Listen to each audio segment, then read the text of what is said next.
Alors, nous voilà repartis pour une nouvelle présentation avec cette fois-ci l'Alliance mosaïque. Alors, qu'est-ce que nous allons voir dans cette présentation? 4 points pour vous présenter le contenu de l'Alliance mosaïque. Alors, premièrement, le contexte de l'Alliance, ensuite, la nature de cette alliance, la grâce de l'Alliance et la fonction de l'Alliance. Contexte, nature, grâce et fonction, c'est ce que nous allons voir. Donc, on commence avec le contexte de cette alliance. Le contexte est celui de l'alliance abrahamique. Donc, Dieu avait déjà annoncé l'oppression et l'affliction des descendants d'Abraham dans Genèse 15 au verset 13 et la délivrance au verset 14. Genèse 15, 13. L'Éternel dit à Abraham, « Sache que tes descendants seront étrangers dans un pays qui ne sera point à eux. Ils y seront asservis et on les opprimera pendant 400 ans. » Donc, pas de surprise, c'était annoncé par Dieu. Mais, verset 14, « Je jugerai la nation à laquelle ils seront asservis et ils sortiront ensuite avec de grandes richesses. » Donc, le contexte de l'Alliance mosaïque est celui de l'accomplissement de cette promesse de libération. 430 ans, c'est une longue période.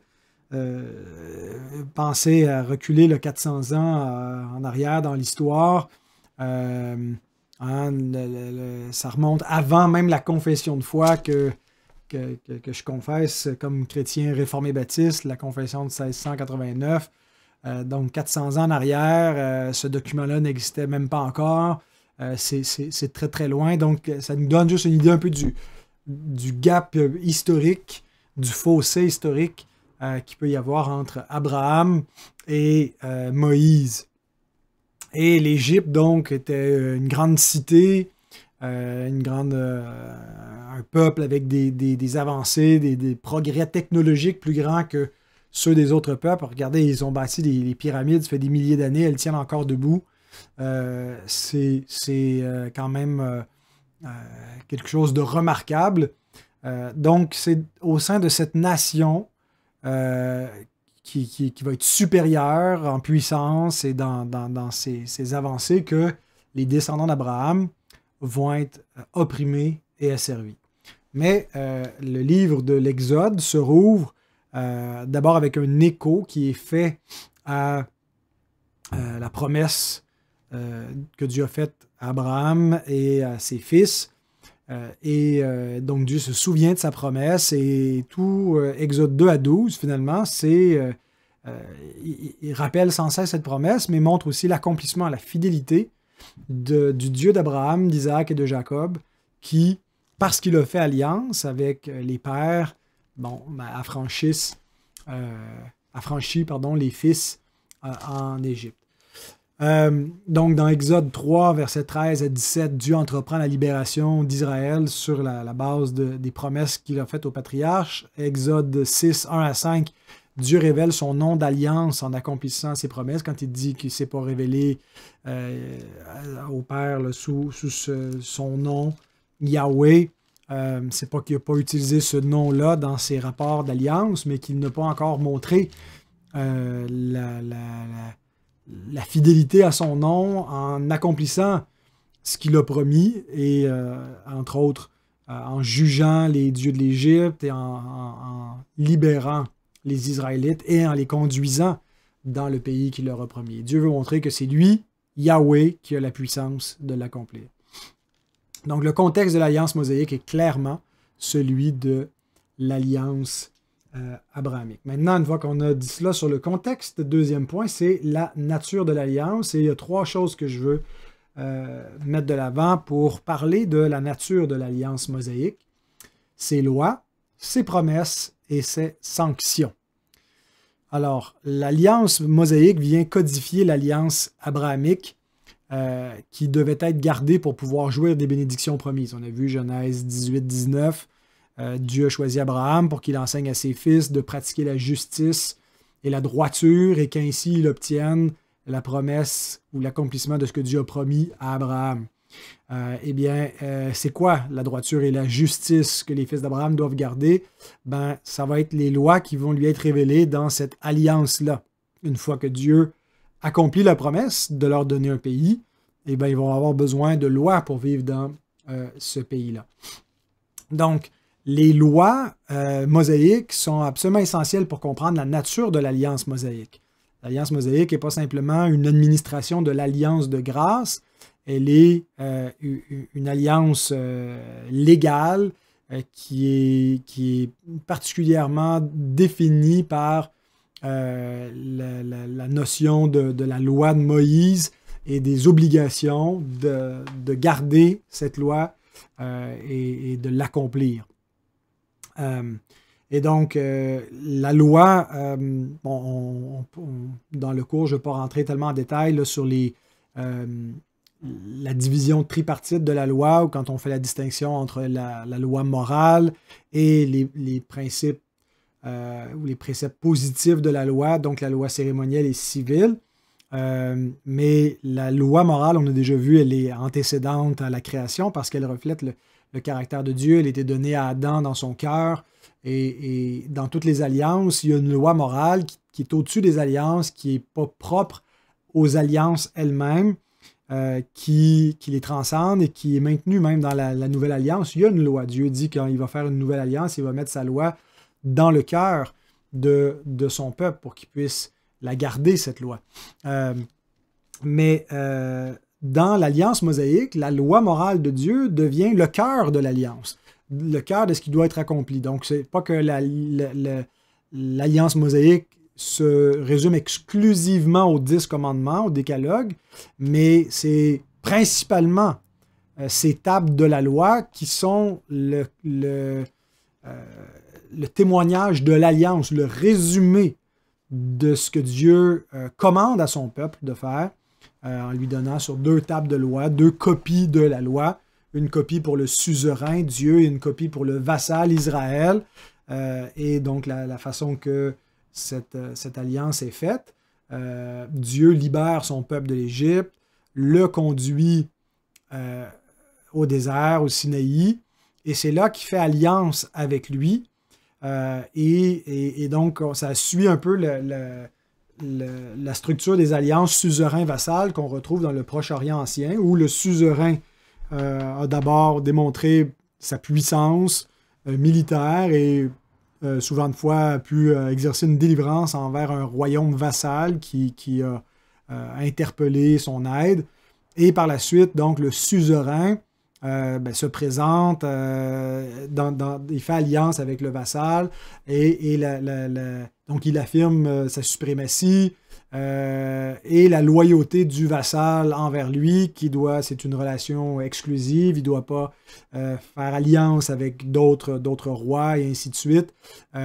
Et il y a ce à quoi le vassal est engagé, à quoi il s'engage, de respecter, quel genre de tribu va lui être imposé, quels sont les termes d'une alliance, et en échange de quoi est-ce que le suzerain, à quoi est-ce qu'il s'engage pour assurer comme protection militaire, et ainsi de suite.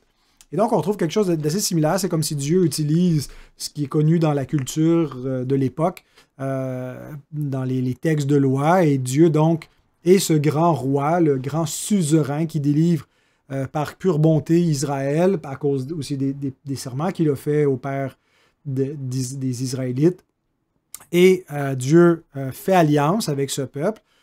Et dans le décalogue, on retrouve cette structure alliantielle. Dieu qui se présente, affirme son nom, c'est moi qui t'ai libéré d'Égypte. Voici maintenant ce que j'exige de toi. Et donc Dieu établit sa loi morale, mais qui devient le cœur de l'alliance, de ce qui est exigé pour pouvoir être maintenu dans ce cadre de l'alliance. Et c'est pas qu'ils vont mériter ce statut ou qu'ils vont mériter la terre promise, mais que par l'obéissance, ils vont pouvoir jouir des bienfaits que Dieu leur promet. Et que s'ils transgressent cette alliance-là, ben, ils vont perdre les privilèges.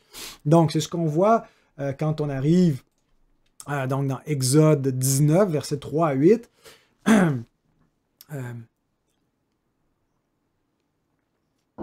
Donc, texte qui sert d'introduction à l'établissement de l'alliance et qui démontre le caractère conditionnel de cette alliance. Moïse monta vers Dieu, et l'Éternel l'appela du haut de la montagne en disant « Tu parleras ainsi à la maison de Jacob, et tu diras aux enfants d'Israël, vous avez vu ce que j'ai fait à l'Égypte, et comment je vous ai porté sur des ailes d'aigle, et amené vers moi. Maintenant, si vous écoutez ma voix, et si vous gardez mon alliance, vous m'appartiendrez entre tous les peuples, car toute la terre est à moi. Vous serez pour moi un royaume de sacrificateurs et une nation sainte. » Donc, quand on parle du royaume d'Israël, c'est biblique.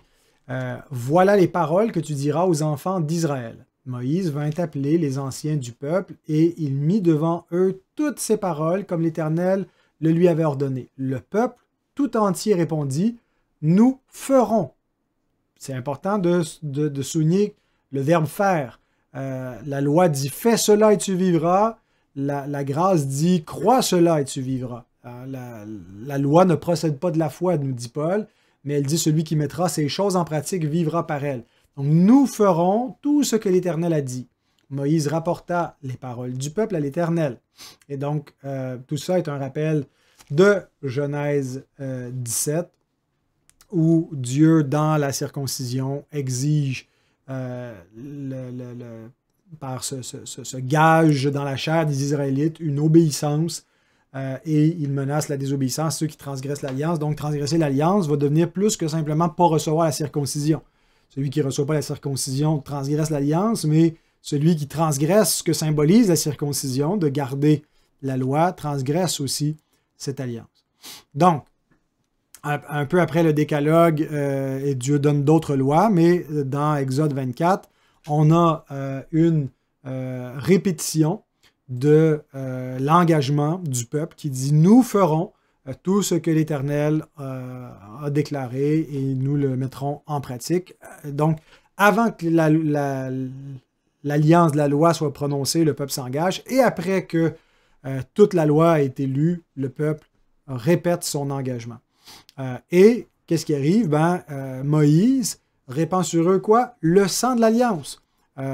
C'est ce que l'Épître aux Hébreux nous dit aussi, que Moïse a inauguré cette première alliance, l'ancienne alliance, avec du sang, comme la nouvelle alliance est inaugurée avec du sang, et pour y avoir part, il faut participer à l'aspersion du sang de Christ. Bien, qu'est-ce que Moïse a fait pour asperger le sang? Il a répandu le sang du sacrifice sur le peuple qui était présent, qui ont été éclaboussés par le sang, mais c'était le gage de mort dans lequel il s'engageait à l'obéissance. Et s'ils transgressaient, c'est la mort. C'est le sang qui retombe sur eux. Et donc, au lieu de passer au milieu d'animaux coupés, ils ont eu le sang répandu sur eux. Un peu plus loin, ça ne prendra pas trop de temps avant qu'ils transgressent l'alliance. Ils vont la transgresser pendant que Moïse va être sur la montagne pendant 40 jours. Et puis, ils vont transgresser le premier commandement du code de l'alliance. Tu n'auras pas d'autre Dieu devant ma face. Ils vont se faire une image de Dieu. Fais-nous un Dieu qui marche devant nous, parce que ce Moïse, on ne sait pas ce qu'il est devenu, disent-ils à Aaron. Donc, Moïse revient, brise les tables de la loi sur... et fait fondre ce veau d'or, et il va recevoir une deuxième fois.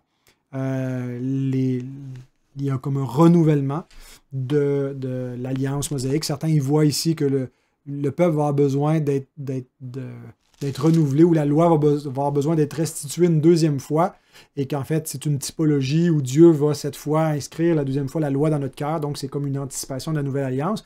Mais Dieu n'établit pas à ce moment-là la nouvelle alliance. Il réétablit l'ancienne alliance, et il le fait. Donc, et on voit vraiment que dans cette répétition de la loi, ça nous montre que l'obéissance à la loi, c'est la base de l'alliance. Exode 34, verset 27, l'Éternel dit à Moïse, « Écris ces paroles, car c'est conformément à ces paroles que je traite alliance avec toi et avec Israël. » Donc, sur quelle base est-ce que Dieu traite alliance avec Moïse et Israël, Moïse est le médiateur, là, c'est dans ce sens-là, c'est pas que Moïse est la tête de l'alliance, mais il est le médiateur de l'alliance, sur la base des paroles. Quelles paroles? Les paroles que Moïse va écrire. C'est quoi que les paroles que Moïse a écrites? C'est la loi. Donc, la loi est la base de l'alliance. Maintenant, ce n'est pas la seule chose qu'il faut dire, puis je reviendrai peut-être pour dire un mot sur le genre d'obéissance qui était requise vis-à-vis de cette loi. Ce n'était pas une obéissance sans faille, puisque Dieu prévoyait dans cette alliance-là qu'ils allaient transgresser par moment sa loi. Il y avait un système sacrificiel, mais qu'il devait y avoir une obéissance nationale cohérente, on pourrait dire terrestre, et non pas une obéissance externe, et non pas une obéissance parfaite du cœur, même si en même temps, la loi morale révélait que, ultimement, ce que Dieu veut, c'est plus que simplement une conformité d'apparence. Il veut une perfection morale, ce qu'aucun homme peut faire, et donc la loi mène à Christ, à l'homme juste qui vient faire la loi. Mais donc, continuons. Une fois qu'on a dit dans la nature de cette alliance ces lois, il y a aussi des promesses. Alors, les promesses sont les mêmes qui ont été données à Abraham, mais il y a un élargissement. Dans le contexte d'Abraham, on part avec un homme, sa famille, qui devient une plus grande famille, des tribus en devenir, mais on élargit dorénavant ces promesses faites à Abraham, où on passe de la famille à la nation. Et là, on n'a plus simplement une petite famille, mais on a tout un peuple. Mais les mêmes promesses s'appliquent. L'héritage de Canaan en particulier, qui est assez central dans ce que Dieu s'engage à donner à son peuple d'alliance et qui s'engage à le protéger dans ses limites territoriales. Donc, les bénédictions, tout comme dans l'alliance abrahamique, sont conditionnelles à l'alliance de la circoncision. Ils sont circoncis, pourquoi? Pour qu'ils aient dans leur chair l'alliance qui marque le gage d'obéissance. Paul nous dit dans Galates 5 que tout homme qui se fait circoncire est tenu d'observer la loi. Parce que de cette observance, faire la loi, garder la loi, pratiquer la justice, dépend les bénédictions. Ils héritent des bénédictions gratuitement, mais ils y sont maintenus par une obéissance conditionnelle. On lit par exemple dans Jérémie 11, versets 2 à 5, « Écoutez les paroles de cette alliance et parlez aux hommes de Juda et aux habitants de Jérusalem. Dis-leur, ainsi parle l'Éternel, le Dieu d'Israël, maudit soit l'homme qui n'écoute point les paroles de cette alliance que j'ai prescrite à vos pères, le jour où je les ai fait sortir du pays d'Égypte, de la fournaise de fer, en disant, écoutez ma voix, et faites tout ce que je vous ordonnerai. Alors vous serez mon peuple, je serai votre Dieu, et j'accomplirai le serment que j'ai fait à vos pères de leur donner un pays où coule le lait et le miel, comme vous le voyez aujourd'hui. Et je répondis, Amen, Éternel. » Où sommes-nous à l'époque de Jérémie? Nous sommes à la veille de l'exil. Quel est le but du ministère de Jérémie? Expliquer pourquoi l'exil s'en vient. Pourquoi est-ce que Dieu, qui s'est engagé à garder la descendance d'Abraham, à le préserver dans sa terre, pourquoi est-ce que Dieu va lui enlever tout ça? Pourquoi est-ce qu'il va le chasser? Le but du ministère de Jérémie, c'est d'expliquer la désobéissance d'Israël et Jérémie est un peu comme un procureur de la couronne qui met en accusation Israël et qui parle au nom de Dieu et qui déclare, vous allez recevoir non pas les bénédictions d'alliance, mais les malédictions. Et donc, il dit, quand je vous ai fait sortir d'Égypte, je vous ai ordonné d'écouter ma voix. L'homme qui écoute ma voix a pratiqué la parole de Dieu, ou l'homme qui vivra de la parole de Dieu, c'est l'homme qui met en pratique sa parole. Il dit, sur cette base-là, de l'obéissance, vous serez mon peuple, je serai votre Dieu. Et donc, alors vous serez mon peuple et je serai votre Dieu. Alors, ils sont le peuple de Dieu avant d'avoir obéi, parce que Dieu leur a promis, mais pour être maintenus comme peuple, parce que par moment, Dieu va dire, vous n'êtes pas mon peuple. L'Oami, je vais dire à mon peuple, pas mon peuple. Et je vais dire à celui qui n'était pas mon peuple, ceux parce que Dieu va appeler des païens qui ne gardent pas sa loi, mais qui vont l'aimer, eux qui ne le cherchaient pas, vont le trouver. Alors nous voyons que les bénédictions dans ce passage étaient conditionnelles à l'obéissance. D'ailleurs, dans le décalogue lui-même, le 5e commandement, qui applique la loi morale de Dieu, qu'on pourrait dire la loi éternelle de Dieu, la loi qui transcende toutes les alliances, mais l'applique dans le contexte spécifique et limité de l'alliance mosaïque, et en faisant dépendre certaines bénédictions dans le pays de l'obéissance à ses commandements. Honore ton père et ta mère afin que tes jours se prolongent et que tu sois heureux dans le pays que l'Éternel ton Dieu te donne. Donc, il y a une promesse rattachée au cinquième commandement, mais c'est aussi une condition rattachée au cinquième commandement. Paul l'applique encore dans un principe, dans un précepte, on pourrait dire, de sagesse chrétienne plus large, mais il y a un cadre immédiat, local, propre à l'Ancienne Alliance. C'était Paul élargit finalement la promesse à la vie en général, à la santé de la société, mais sous l'Ancienne Alliance, c'était spécifiquement pour la bénédiction dans le pays promis par Dieu et maintenu par sa grâce. Donc, Abraham et Moïse fonctionnent en duo pour régir le peuple avec les bénédictions qui sont conditionnelles à l'alliance. Maintenant, troisième remarque sur la nature de l'alliance, après ces lois et ces promesses, on a ces sanctions. Je vous ai mis plusieurs références, parce qu'on ne les lira pas toutes, mais peut-être que vous voulez noter les endroits où l'alliance mosaïque met de l'avant des sanctions prévues en cas de désobéissance et qui nous montrent clairement le caractère conditionnel de la bénédiction.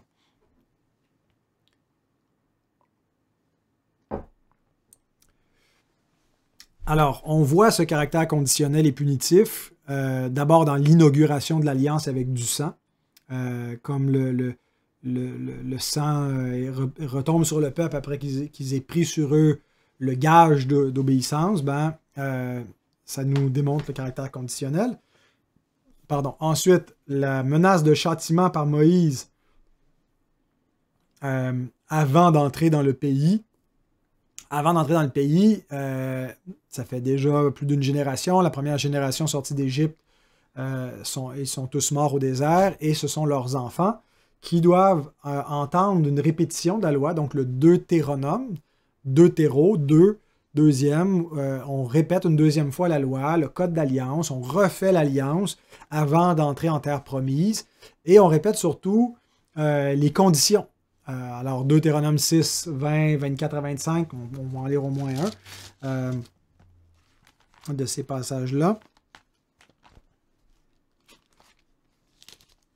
Deutéronome 6, donc j'ai dit 20. Lorsque ton fils te demandera un jour que signifient ces préceptes, ces lois, ces ordonnances que l'Éternel, notre Dieu, vous a prescrits.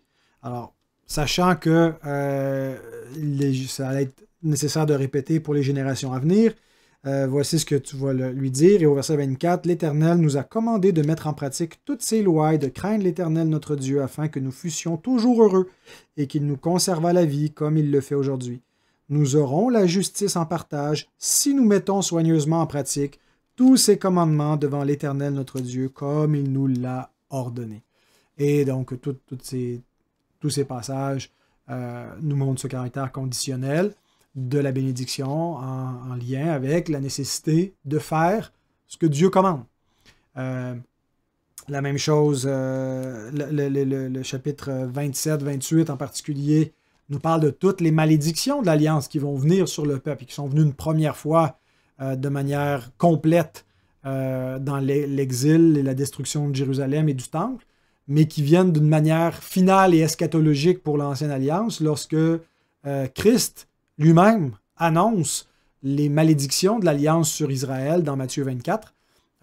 C'est une répétition d'un peu du ministère de Jérémie, mais cette fois c'est la dernière. Il n'y aura pas un autre temple qui va être reconstruit, parce qu'ils ont rejeté celui qui est le temple de Dieu, celui que Dieu leur a envoyé. Alors, qu'est-ce qu'il leur reste? La malédiction de l'Alliance. Et ils n'entrent pas en terre promise. Ensuite, un autre élément où on voit les sanctions de l'Alliance mosaïque. Elle est appelée un ministère de mort et un ministère de condamnation par l'apôtre Paul en 2 Corinthiens 3, 7 et 9. Il nous est dit aussi dans l'Épître aux Hébreux, chapitre 10, verset 28, que celui qui a transgressé la loi de Moïse meurt sans miséricorde sur la déposition de 2 ou de 3 témoins. Et l'auteur dit cela dans un énoncé comparatif. Il dit: de quel pire châtiment croyez-vous que sera jugé digne celui qui foule aux pieds le sang de l'alliance, de la nouvelle alliance du Fils de Dieu? Donc, est-ce qu'il peut y avoir un châtiment pire que mettre à mort quelqu'un? Qu'est-ce qu'il reste à faire une fois que quelqu'un a été mis à mort? Ben oui, il y a un châtiment éternel. Donc, ça nous montre aussi que l'alliance mosaïque était limitée aux réalités terrestres. Elle était limitée à amener une peine capitale. Elle n'a pas fait périr personne éternellement en enfer. Ça ne veut pas dire que des gens qui ont péri sous l'alliance mosaïque ne sont pas allés en enfer, mais ils ne sont pas allés en enfer en vertu de l'alliance mosaïque. L'alliance mosaïque est juste une représentation terrestre des réalités célestes. Et donc, par la peine capitale que la loi de Moïse pouvait amener à ceux qui la transgressaient, nous voyons une typologie du jugement éternel. De la même façon que par le jugement d'Israël au temps de Jérémie ou en l'an 70, comme Jésus l'a prophétisé, on a une figure du jugement final eschatologique, mais c'est dans le contexte terrestre d'un jugement historique sur la nation d'Israël. Et donc, ça nous montre que la nature même de l'alliance mosaïque est terrestre et non pas céleste, temporelle et non pas éternelle, parce que sinon l'auteur il ne ferait pas une comparaison a fortiori en disant qu'il y a un jugement et un châtiment plus grand que l'alliance mosaïque et qui est donné à celui qui va être le juge ultime, Christ, qui va appliquer la peine de mort de l'alliance des œuvres. Quand Dieu dit: le jour où tu en mangeras, tu mourras. Oui, la mort a frappé ce jour-là, mais elle n'a pas été pleinement dans sa consommation ultime, et ça, c'est la seconde mort. Jésus en parle en disant que c'est là où le feu s'éteint point, où les vers ne meurent point. Et donc, c'est pas en vertu de l'alliance mosaïque. L'alliance mosaïque est juste une représentation terrestre de ces réalités-là, mais le jugement céleste vient de l'alliance des œuvres initiales et c'est Christ qui va l'appliquer. Alors, si on conclut sur la nature de cette alliance, la jouissance par les Israélites de la terre promise dépendait de leur respect des commandements de Dieu. Ils le recevaient par grâce, parce que c'était une promesse de Dieu, mais pour y être maintenus, leur obéissance était nécessaire. Dans la mesure où Israël obéissait à la loi mosaïque, Israël allait bénéficier des bénédictions garanties par l'alliance abrahamique.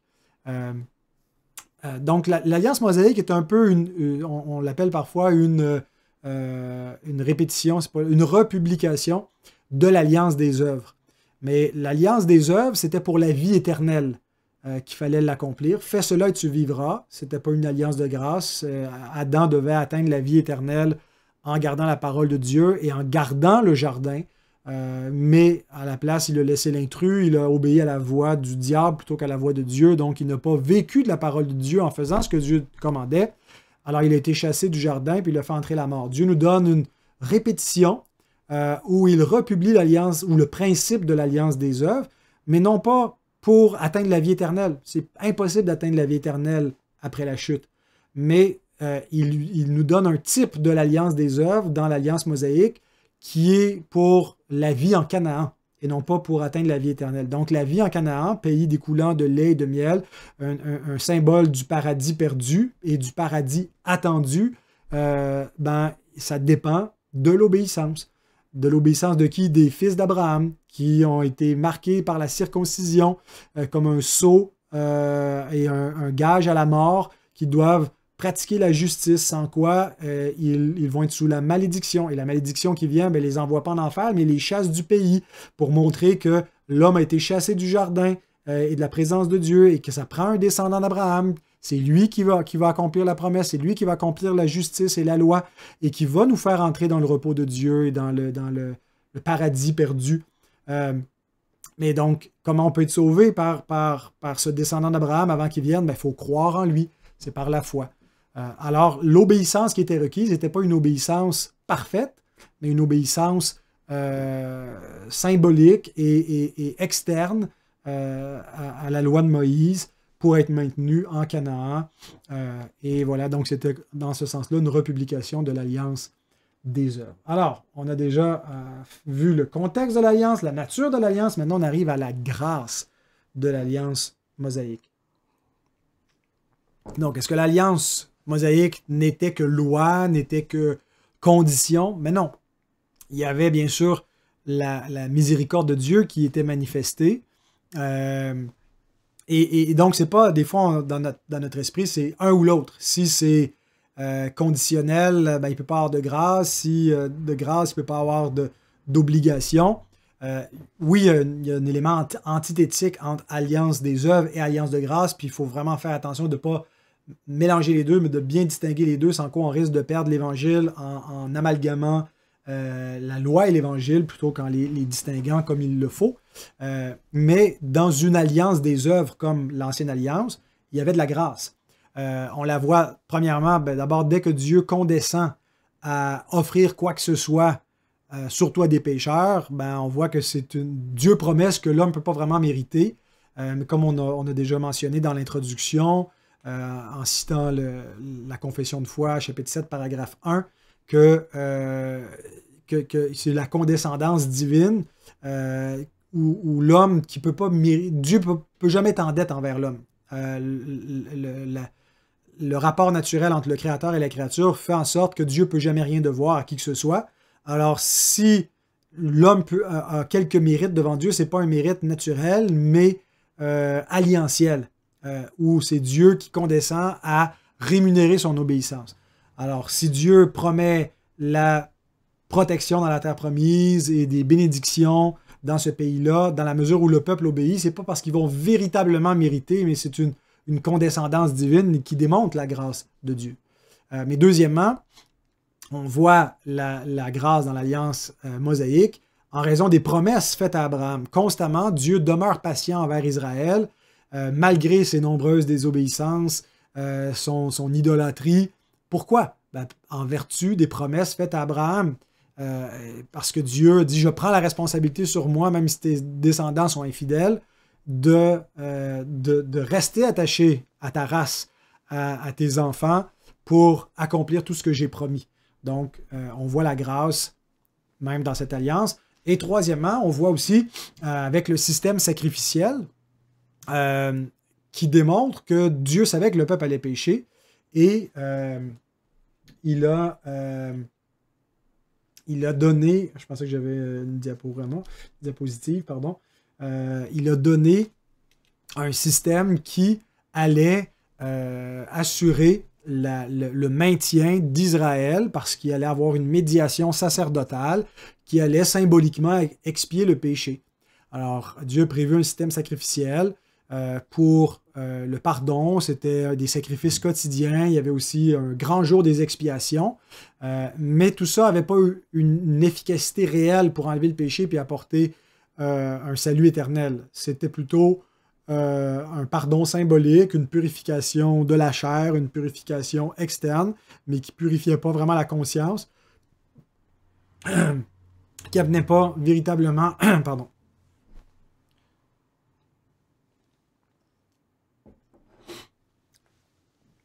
qui n'amenait pas véritablement le pardon ultime de Dieu et conséquemment, le système sacrificiel pointait vers quelque chose d'autre que lui-même, mais en même temps, c'était le moyen, dans le contexte d'une alliance terrestre, dans un royaume, le royaume d'Israël, d'être maintenu en communion avec un Dieu saint, un Dieu duquel on ne peut pas s'approcher n'importe comment. Alors Dieu a tout ce système sacrificiel, mais l'Épître aux Hébreux démontre largement qu'en fait c'était une représentation des réalités célestes que Christ est venu accomplir et donc l'inefficacité du système lévitique pointait vers Christ, mais en même temps démontrait la grâce de Dieu. Le propitiatoire, là où était l'arche de l'Alliance et le couvercle de l'arche, était décrit comme étant le trône de Dieu, l'endroit même. Donc, l'auteur d'Épître aux Hébreux nous dit si la représentation des choses célestes devait être purifiée, la réalité céleste devait l'être. L'idée, c'est que pas que la présence de Dieu ou le trône de Dieu était impur, mais c'est que pour que des pécheurs entrent en présence de Dieu même, il va falloir un sacrifice efficace. Et c'est celui de l'homme sans péché. Alors, Quatrième élément qui nous montre la grâce dans l'alliance abrahamique, c'est l'histoire d'Israël elle-même. Dieu annonce qu'ils vont désobéir, et c'est ce qui arrive, et il persévère avec eux dans le désert, ensuite dans le pays, et Dieu est très patient. La longanimité de l'Éternel se répète sans cesse.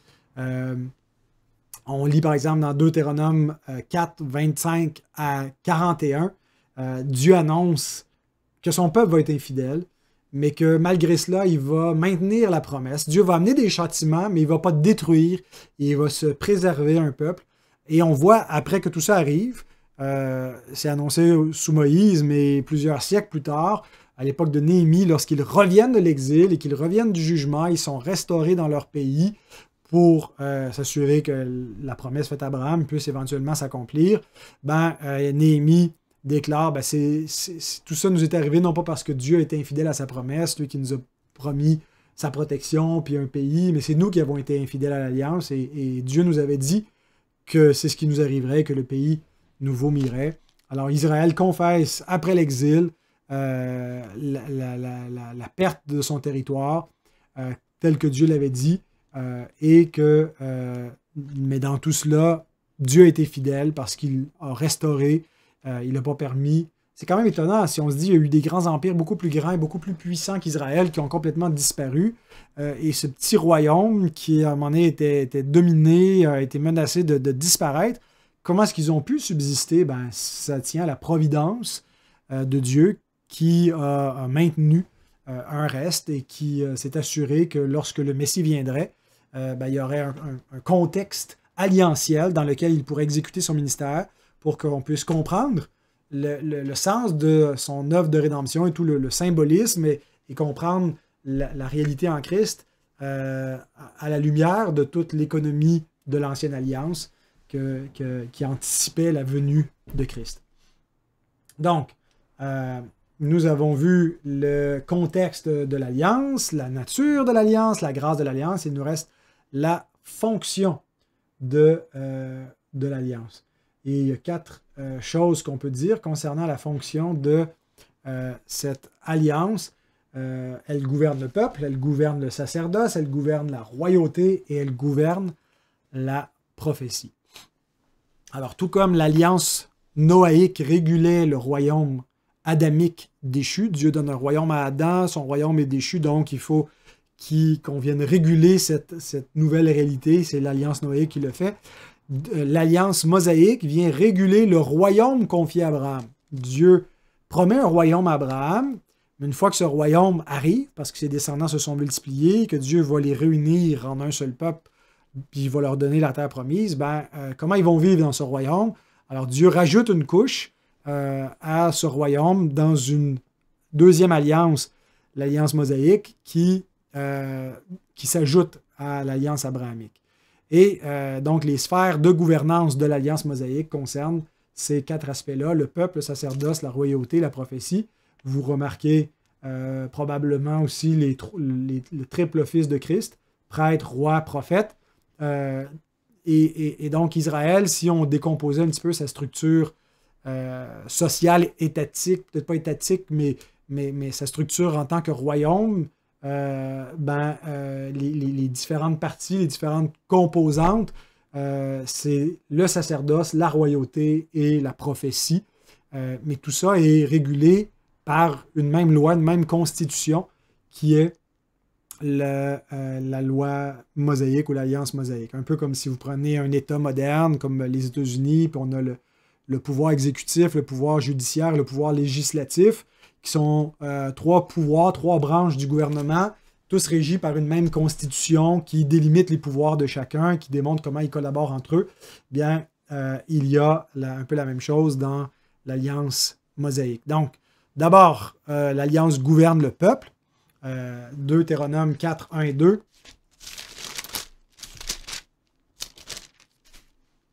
Maintenant, Israël, écoute les lois et les ordonnances que je vous enseigne. Mettez-les en pratique afin que vous viviez et que vous entriez en possession du pays que vous donne l'Éternel, le Dieu de vos pères. Vous n'ajouterez rien à ce que je vous prescris, vous n'en retrancherez rien mais vous observerez les commandements de l'Éternel votre Dieu tels que je vous les prescris. Et il procède en décrivant le détail de cette loi.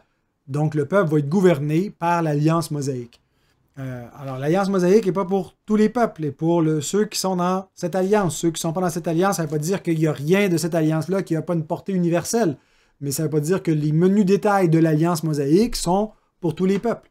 Alors, c'est pour ceux qui étaient dans l'Alliance mosaïque. Alors, dans ces lois, on retrouve des lois positives.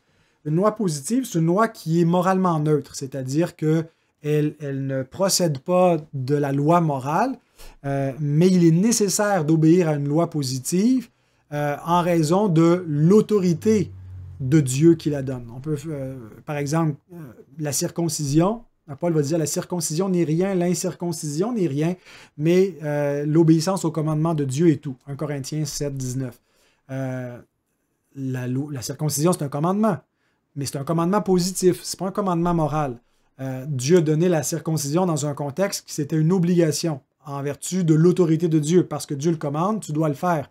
Mais en tant que tel, circoncis, incirconcis n'est rien. Une fois que le but de la circoncision est accompli et qu'elle est abolie, qu'elle est plus nécessaire d'être en vigueur, Paul dit la circoncision ou l'incirconcision n'est rien. C'est pas ça qui change. C'était des lois positives temporaires.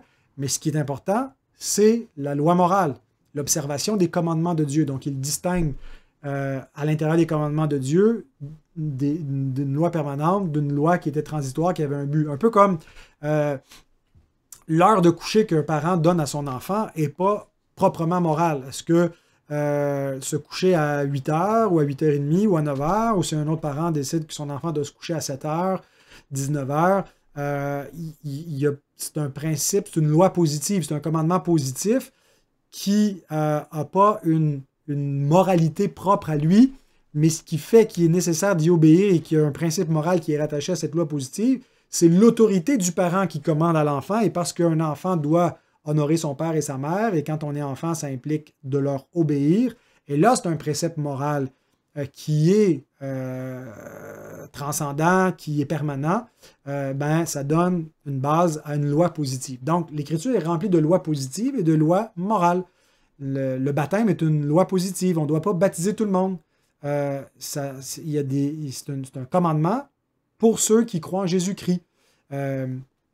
Et Dieu a donné plein de lois positives à Israël, qui étaient des lois judiciaires, qui étaient des lois cérémonielles, qui régulaient la vie en Israël, mais qui ont expiré avec l'Ancienne Alliance. Donc, toutes les lois, les fêtes, les diètes n'étaient pas proprement une loi morale, et c'est important qu'on distingue à l'intérieur de les lois que Dieu donne au peuple par Moïse, qu'est-ce qui est proprement moral et qu'est-ce qui est positif. Et donc, une bonne façon de le faire, c'est de distinguer entre la loi morale, qui est résumée dans les 10 commandements, les lois cérémonielles et les lois judiciaires. Les lois cérémonielles et judiciaires, elles sont des lois positives qui étaient là pour un temps, qui avaient une raison d'être dans le contexte de l'Ancienne Alliance, mais quand l'Ancienne Alliance prend fin, ces lois-là aussi disparaissent. Mais la loi morale, elle est permanente et elle était aussi au cœur de ce qui devait diriger le peuple d'Israël et qui devrait diriger aussi l'Église. Dans l'Alliance mosaïque, toujours pour gouverner le peuple, il y avait aussi les bénédictions et malédictions. Le peuple lui-même est appelé à prononcer la conditionnalité de la loi dans Deutéronome 27, 9 à 10.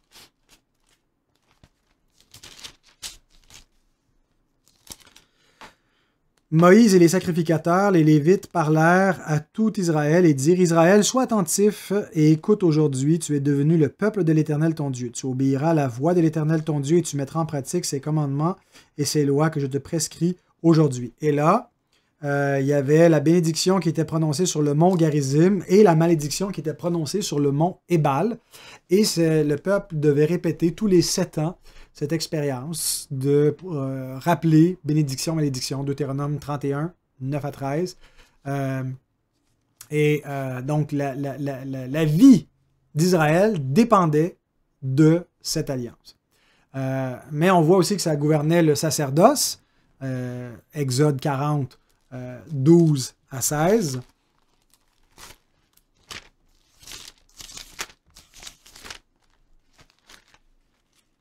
Donc, au terme du livre de l'Exode, tu feras avancer Aaron et ses fils vers l'entrée de la tente d'assignation et tu les laveras avec de l'eau. Tu revêtiras Aaron des vêtements sacrés, tu le oindras et tu sanctifieras pour qu'il soit à mon service dans le sacerdoce. Tu feras approcher ses fils, tu les revêtiras des tuniques et tu les oindras comme tu auras oint leur père pour qu'ils soient à mon service dans le sacerdoce. Cette onction leur assurera à perpétuité le sacerdoce parmi leurs descendants. Moïse fit tout ce que l'Éternel lui avait ordonné, il fit ainsi. Et Dieu établit, Dieu choisit la famille d'Aaron, Dieu montre comment on consacre les prêtres et comment ils doivent officier. Et donc tout ça est où? Dans l'Alliance mosaïque. C'est aussi l'Alliance mosaïque qui gouverne non pas seulement le sacerdoce, mais aussi la royauté.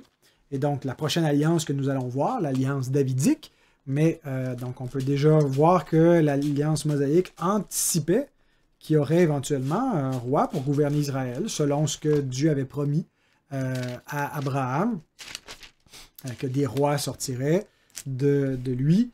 Deutéronome 17, 14 à 20. Lorsque tu seras entré dans le pays que l'Éternel ton Dieu te donne, donc accomplissement de ce que Dieu a promis à Abraham, lorsque tu le posséderas et que tu y auras établi ta demeure et que tu diras « Je veux mettre un roi sur moi, comme toutes les nations qui m'entourent », tu mettras sur toi un roi que choisira l'Éternel, ton Dieu. Tu prendras un roi du milieu de tes frères. Tu ne pourras pas te donner un étranger qui ne soit pas ton frère, mais qu'il n'ait pas un grand nombre de chevaux et qu'il ne ramène pas le peuple en Égypte pour avoir beaucoup de chevaux, car l'Éternel vous a dit « Vous ne retournerez plus par ce chemin-là. » Jusqu'à 20, hein. Quand il s'assiera sur le trône de son royaume, il écrira pour lui dans un livre une copie de cette loi, qu'il prendra auprès des sacrificateurs, les Lévites. Il devra l'avoir avec lui et y lire tous les jours de sa vie afin qu'il apprenne à craindre l'Éternel, son Dieu, à observer et à mettre en pratique toutes les paroles de cette loi et toutes ses ordonnances, afin que son cœur ne s'élève point au-dessus de ses frères et qu'il ne se détourne de ses commandements, ni à droite ni à gauche, afin qu'il prolonge ses jours dans son royaume, lui et ses enfants, au milieu d'Israël. Donc, chez les peuples païens, chez les nations, il y avait le principe lex rex, c'est-à-dire la loi, c'est le roi. Et on va voir la première expérience d'Israël avec un roi. C'est un roi selon comme ceux des nations.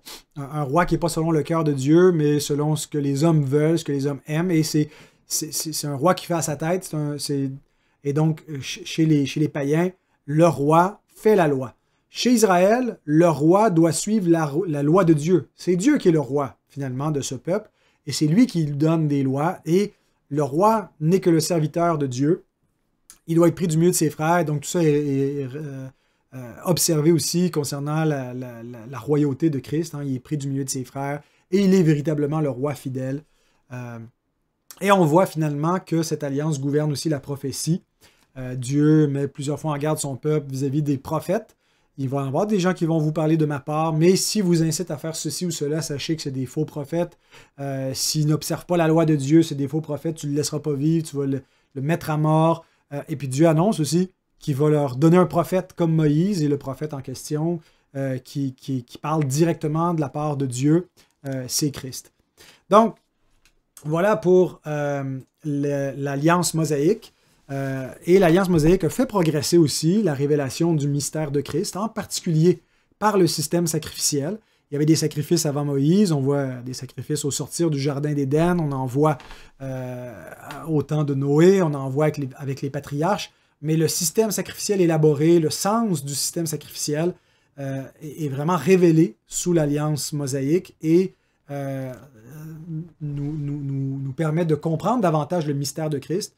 Surtout quand on lit l'Épître aux Hébreux, on voit comment tout ça anticipait la réalité céleste en Christ. Donc, la prochaine étape qu'il reste pour l'Ancienne Alliance, c'est l'Alliance davidique. Et ce qu'on voit ici, et le lien tout de suite qu'on peut faire avec l'Alliance mosaïque, c'est que Dieu va faire dépendre toute l'alliance qu'il construit d'une seule personne, qui est le représentant davidique. Donc, Moïse n'est pas la tête fédérale de l'Alliance mosaïque, il est le médiateur de l'Alliance, mais celui qui va être la tête fédérale de l'Alliance que Dieu a établie par Moïse, ben, ça va être le roi. Et c'est ce qu'on va voir dans la prochaine étude.